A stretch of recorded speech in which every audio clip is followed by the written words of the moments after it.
রক্তচাপ, সুগার নিয়ন্ত্রণ করে। সাইকেল চালিয়ে বার্তা প্রচার জোজোর। দেখুন বিস্তারিত।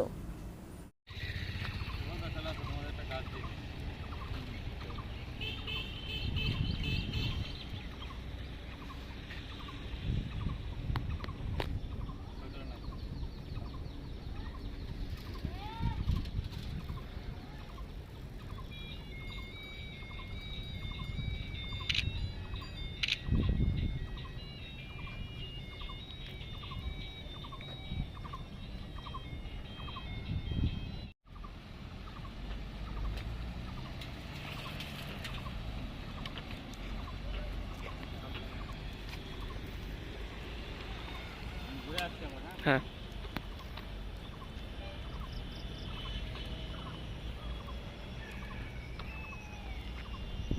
তো তুমি এই যে সাইকেল নিয়ে যে পুরো পশ্চিমবঙ্গে যে ঘুরছো, কিসের বার্তা, মানে কি বার্তা দিতে যাচ্ছ সাধারণ মানুষকে?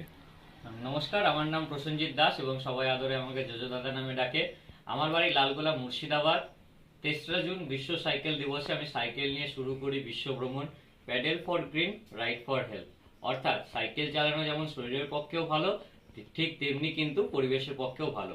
এই মেসেজ নিয়ে আমি রওনা দিয়েছিলাম লালগোলা মুর্শিদাবাদ থেকে। বর্তমানে অলরেডি 9টা জেলা ঘুরে আমি আবার এসেছি জলপাইগুড়ি শহরে, জলপাইগুড়ি জেলা জলপাইগুড়ি শহরে। আর আমার মেইন মেসেজ হচ্ছে এটাই যে সাইকেল চালালে যে উপকারিতাগুলো, যেমন সাইকেল চালালে ওজন কমে, সাইকেল চালালে শরীর ভালো থাকে, সাইকেল চালালে মন ভালো থাকে। এছাড়াও সাইকেল চালালে রক্তচাপ নিয়ন্ত্রণে থাকে, সাইকেল চালালে সুগার লেভেল কন্ট্রোলে থাকে। এগুলো হচ্ছে শারীরিকগত দিক।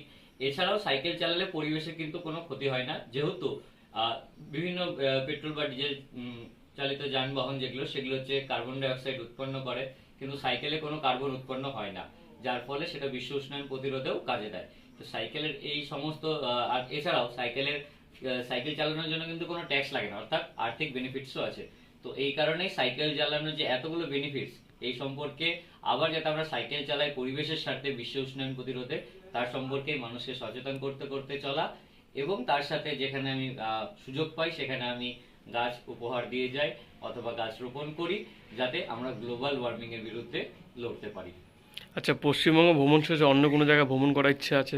অবশ্যই আমি পশ্চিমবঙ্গের প্রথমে 23 জেলা ভ্রমণ করছি।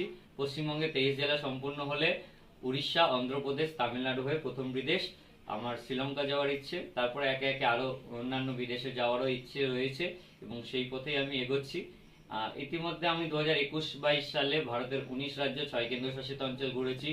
গত বছর আমি উত্তরাখণ্ডটা কমপ্লিট করে টোটাল আমার ভারতের এখন 20 রাজ্য এবং 6 কেন্দ্রশাসিত অঞ্চল ঘোরা কমপ্লিট হয়ে গেছে। আপনাদের সকলের আশীর্বাদ ভালোবাসা প্রার্থনা করি যাতে এইভাবেই বিভিন্ন জায়গায় দাদাদেরকে পেয়ে যায় এবং তাদের সাথে মিলে সবাই মিলে একসাথে কাজ করে আমরা একটা সবুজ পৃথিবী করতে পারি।